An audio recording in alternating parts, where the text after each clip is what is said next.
የማለዳ ወጥመድ እውነተኛ ታሪክ አበራሽ በቀለ እንደተረከችው መታሰቢያነቱ በጠለፋ ምክንያት ልባቸው ለተሰበረ ህልማቸው ለተቀጨ ምስኪን ሴቶች ክፍል 2 አረብ አገር ምዕራፍ 15 የወንዱ ልጅ ሚስት ከኛ ጋር መኖር ከጀመረች ሰነባበተች።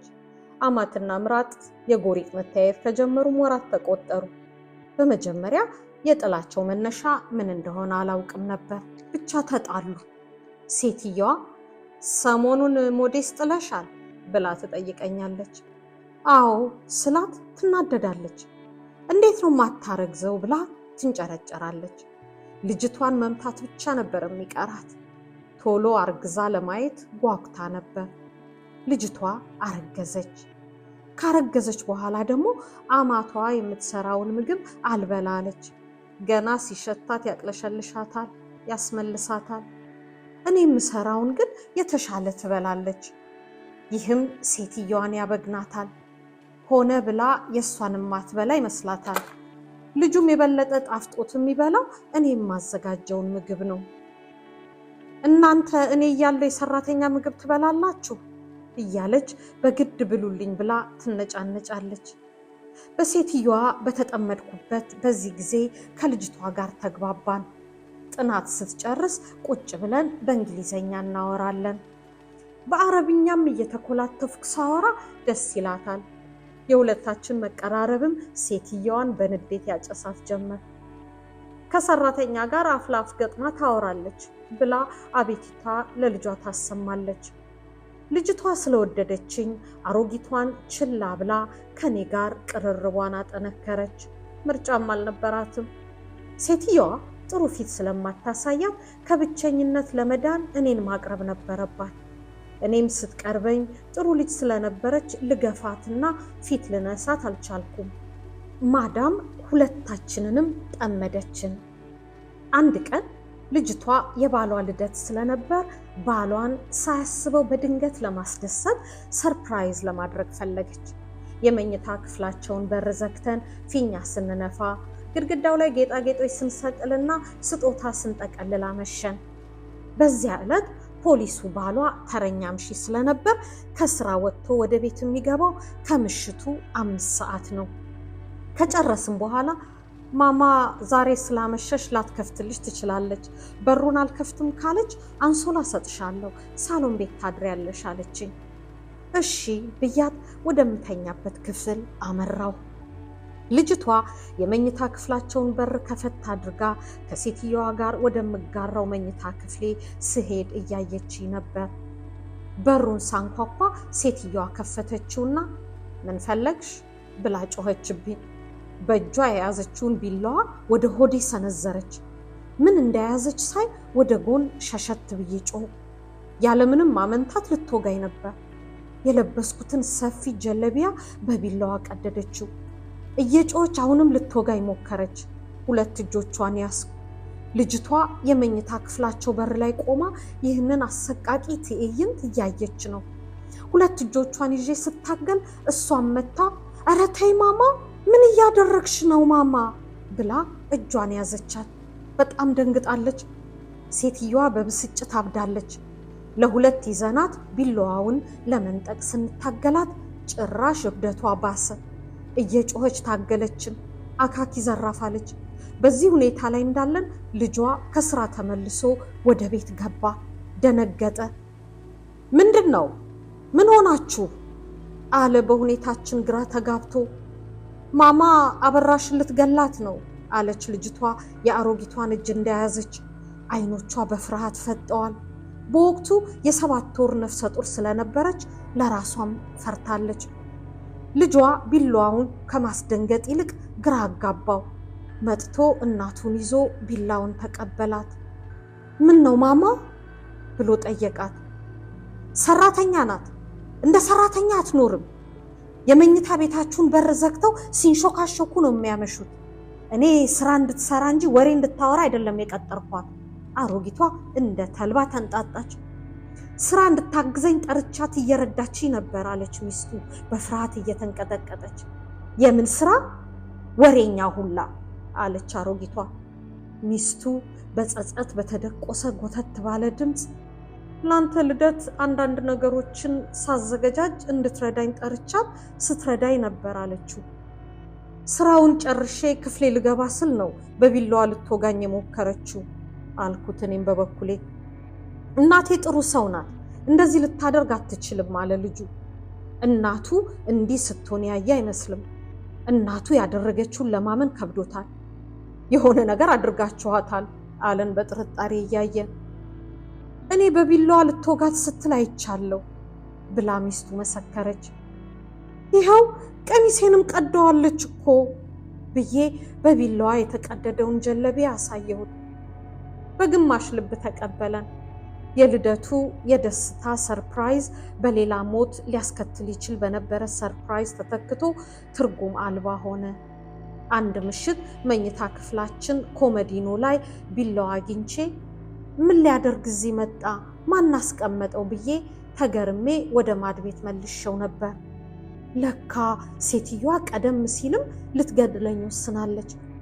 የተሻለ ገቢ ለማግኘትና ህይወቴን ለማሻሻል አረብ ሀገር ብመጣ ባልጠረጠርኩትና ባላሰብኩት አጋጣሚ ደመ ከልብ ልሆን እዚሁ ሞቼ ልቀር ነበር። ብትወጋኝስ ኖሮ ብዬ ሳስብ ቢላዋው ሆዴን ቀድቶ ሲገባ እየታየኝና ሁኔታው እየዘገነነኝ እንቅልፍ ለሰዓታት ሸሸኝ። ከዚያ ምሽት በኋላ ባሉት ቀናት ሴትየዋ ነብር ሆነች። በሆነ ባልሆነው ምክንያት ግንፍል ማለት አበዛች። ምግብ ጭራሽ አልሰራም በማለቷ እኔ ማዘጋጀት ጀመርኩ። ሁላችንንም ዘጋችን። ስታየን ሮጣ ገብታ በሯን ትዘጋለች። ሴትየዋ ኃይለኛ ናት። ከሴት ልጇ መቆራረጧ፣ ከወንዱ ልጇ ሚስት ጋር አለመስማማቷ የስነ ልቦና ቀውስ የፈጠረባት ይመስለኛል። የሚያሳዝነው የብስጭትና ቁጣዋ መወጫ የአእምሮ ውጥረት ማርገቢያ ያደረገችው እኔን ምስኪኗን ለፍቶ አዳሪ መሆኑን ነው። አህያውን ፈርቶ ዳውላውን እንዲሉ። ሴትየዋ በእኔ ደስተኛ አለመሆኗን በዚያ ምሽት ከተረዳው በኋላ በቀጣዮቹ ቀናት ተረጋግቼ ስራዬን መስራት አልቻልኩም። ስጉ ሆኛለሁ። አንድ ቀን በተኛሁበት መታ በቢላዋ ወቅታ ብትገድለኝስ? ቤተሰቡን ከምበጠብጥ ራሴንም አደጋ ላይ ከምጥል ስራውን ብተው እንደሚሻል ወሰንኩ። በሁለተኛው ቀን በቃ እኔ ልሂድ ሸኙኝ፣ ማማ አልፈለገችኝም አልኳቸው። ባልና ሚስቱ ከዚያ ቤት ወጥተው የራሳቸውን ቤት ተከራይተው የመኖር ሐሳብ ስለነበራቸው ትንሽ ቆይና ከኛ ጋር ትኖሪያለሽ አሉኝ። በጸባይና በትጋቴም ሁለቱም ይወዱኛል። ወዲያው ግን ሐሳባቸውን ለውጠው አንቺ ከኛ ጋር ብትሆኚ ማማ ከኛ ጋር ትቆራረጣለች ብለው አዘኑ። በእናታቸው ምክንያት ከነሱ ጋር ልኖር ባለመቻሌ እያዘኑ ሊሸኙኝ ወሰኑ። በሚቀጥለው ቀን ምሳ እየበሉ ሳሎን እያወራን እያለ ሴትየዋ ከመኝታ ክፍሏ ድንገት መጣችና አነቀችኝ። ትደበድበኝም ጀመር። ብልጭ አለብኝ። ልጇ ስናደድ አይቶ እንዳትመቻት አለኝ። ለልጁ ልታዘዝ ብዬ አልመታኋትም። እጆቿን ግጥም አድርጌ ያስኩኝ። እጆቿን ለማስለቀቅ ታገለችኝ። ልጇ ሮጥ ብሎ መጥቶ መሃላችን ገብቶ አላቀቀን። ሴትየዋ ወዲያው ፍሪጅ ላይ የነበሩ ብርጭቆችን ወለሉ ላይ ጠርጋ አውርዳ ፈጠፈጠቻቸው። አንድ የብርጭቆ ስባሪ አንስታም ግራ እጇን ሰዓት ማሰሪያውን አንጓ አካባቢ ቆረጠችው። ልጇ ደንግጦ ምን ሆነሽ ነው ማማ ብሎ ሮጦ ሄዶ ያዛት። ወደ ፖሊስ ሄጄ ሰራተኛዋ እንዲህ አደረገችኝ ብዬ ሪፖርት አደርጋለሁ አለች በእልህ ከንፈሯን ነክሳ። ምን እየሆንሽ ነው ማማ አብደሻል እንዴ ብሎ ጮኸ፣ ጣቱን ጭንቅላቱ ላይ አሳርፎ። እጇን ይዞ ከምትሄድበት ሊያስቀራት ቢሞክርም አልቻለም። ደሟን እያዘራች ፖሊስ ልትጠራ ሄደች። ልጇ እኛ ከምንነግረው ነገር በመነሳት ስለ እናቱ አስቸጋሪና አደገኛ ጸባይ መጠነኛ ጥርጣሬ ነበረው። የዚያን ዕለት ግን ጤነኛ እንዳልሆነች ራሱ አየ። ሴትየዋ በፊትም ጤነኛ አልነበረችም። ሁልጊዜ እያስታወስኳት በቀን 2 ጊዜ ጠዋትና ማታ መድኃኒት ትውጣለች። ሞባይሏ ኪኒኑን በምትወጥበት ሰዓት እንዲጮህ የተሞላ ነው። ሞባይሉ ሲጮህ መድኃኒት እንድትውጥ አስታውሳታለሁ። ህመሟ ምን እንደሆነ ጠይቄ የደም መርጋት አለባት፣ መድኃኒቱ ደሟ እንዳይረጋ የሚያደርግ ነው ተብሎ ተነግሮኛል። ሁኔታዋን ሳይ ግን አእምሮዋም ጤነኛ አይመስለኝም። አሮጊቷ ለፖሊስ ሪፖርት ላድርግ ብላ ከወጣች በኋላ የአንድ አሮጊት ጓደኛዋን ፍርድ ቤት የሚሰራ ፖሊስ ልጅና የፍርድ ቤት ሰዎች ይዛ መጣች። መጥተውም ሰራተኛዋ የት አለች አሉ። እኔ ነኝ አሉ። እሷ ናት በጠርሙስ የቆረጠችኝ አለቻቸው። ምን አድርጋሽ ነው ይችን ምስኪን ሴት እንዴ የቆረጥሻት ብለው ጮሁብኝ። ልጇንም አንተ ፖሊሱ እያለህ እናትህን እንዲህ ስታደርጋት ዝም ትላለህ አሉት። ተው፣ እኔ ያየሁት ነገር አለ፣ እኔ አስረዳችኋለሁ በማለት አረጋጋቸውና ውጭ ይዟቸው ወጣ። ሰዎቹን ሸኝቶ ሲመለስ ነገ ትሄጃለሽ፣ ተዘጋጂ፣ ኤርፖርት ዕቃሽን የሚያደርስልሽ ሰው እንፈልጋለን አለኝ። ገንዘብ አላጠራቀምኩም፣ ባዶ እጄን እንዴት ነው ሀገር የምገባው? የልጁ ሚስት ወደ ኤጀንሲው ደውዬ ሌላ ስራ እንዲፈልጉልኝ እንድጠይቃቸው ነገረችኝና ደወልኩ። ከ3 ወር በፊት መውጣት ብትፈልጊ ነበር ስራ የምናገኝልሽ፣ አንቺ ከ1 ዓመት በላይ ስለቆየሽ ከሌላ አሰሪ ጋር ልናገናኝሽ አንችልም አሉኝ። በቃ አገሬ ከመግባት ውጪ ሌላ ምርጫ የለኝም። ያቺ ሰይጣና አሮጊት ባትበጠብጠኝ ስራዬን እቀጥል እንደነበር አስቤ በሴትየዋ ተናደዱ። ገንዘብ መያዝ ነበረብኝ ስላስቤም በራሴ አዘንኩ። ደሞዜን በስልክ ጨርሼዋለሁ። የልጄ ነገር ዋነኛውን አረብ ሀገር የተሰደድኩበትን ምክንያት እንድዘነጋ አድርጎኛል። ግን መናደዴና ማዘኔ የፈየደልኝ ነገር አልነበረም። በቀጣዩ ቀን ወደ ሀገሬ ለመመለስ መሰናዳት ጀመርኩ። ዕቃዬ ከአሮጊቷ ጋር የምጋራው መኝታ ክፍል ቁም ሳጥን ውስጥ ነው ያለው። ሴትየዋ እንዳትጣላኝ እየሰጋው በሩን በቀስታ አንኳኳ። በሩን ከፍታ ምን ፈለግሽ ብላ በቁጣ ፈጠጠችብኝ። ልብሴን ለመውሰድ ነው አልኳት ለስለስ ብዬ። ራሷ ቁም ሳጥኑን ከፍታ የልብስ ማስቀመጫ ቦርሳዬን ከነ ልብስ ያውጥታ ወረወረችልኝ። በዚህ ጊዜ ከቦርሳ ውስጥ አልበም ወደቀ። አፈፍ አድርጋ አነሳችውና ገነጣጠለችው። የልጄን ፎቶም ከአንዱ የአልበሙ ገጽ አውጥታ እያየሁት ተቀዳድደው ጀመር።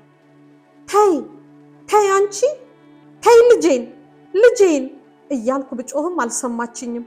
ጭራሽ የኔ መጮህና መረበሽ አዝናናት። ልጄን የጎዳችሁ መሰለኝ። በልጄ የመጣ ነገር በጭራሽ ልታገሰው የማልችለው ነገር ስለነበር በንዴት አበድኩ። ሮጬ ሄጄ ያስኳትና ቦቅሳት ጀመር። ያገኘሁት ቦታ እያከታተልኩ መታኋት። ለመማታት ሞክራ ነበር፣ ግን ፋታ አልሰጠኋትም። ተናድጃለሁ።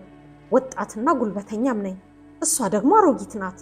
አልተቋቋመችኝም። በዚያ ላይ የተጠራቀመ ንዴት አለብኝ። በዚያን ሰሞን በምትሆነው ነገር ሁሉ አርሬያለሁ። ለቤተሰቡ በሙሉ መልካም ሰው ነበርኩ፣ ለሷም ጭምር። ለደግነቴ ምላሿ መሰረተ ቢስ ጥላቻ በመሆኑ ግን ስናደድባት ነበር የሰነበትኩት። ያለ ርህራሄ እስኪደክመኝ ቅጥቅጥ አደረኳት። ቀሚሴን ቀደደችው። ቦቅሼ አበላለስኳት።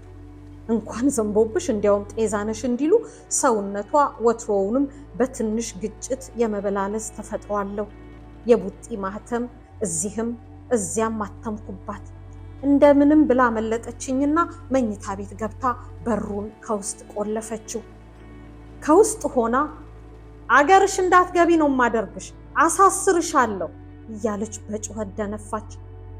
አሁን ወደ ህሊና የተመለስኩ። ለካ አደገኛ ሁኔታ ውስጥ ነው ያለሁት። በቃ ብታሰርም ልታሰር ብዬ ተስፋ በመቁረጥ አሰብኩ።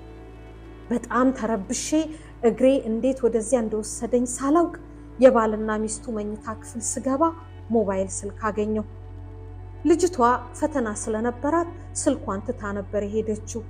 በሷ ስልክ ባሏ ጋር ደወልኩ። ማማ እያስቸገረችኝ ነው፣ ቶሎኑ ድረሱልኝ አልኩት። ተደባደብን አላልኩ። ልጁ ተረበሸ።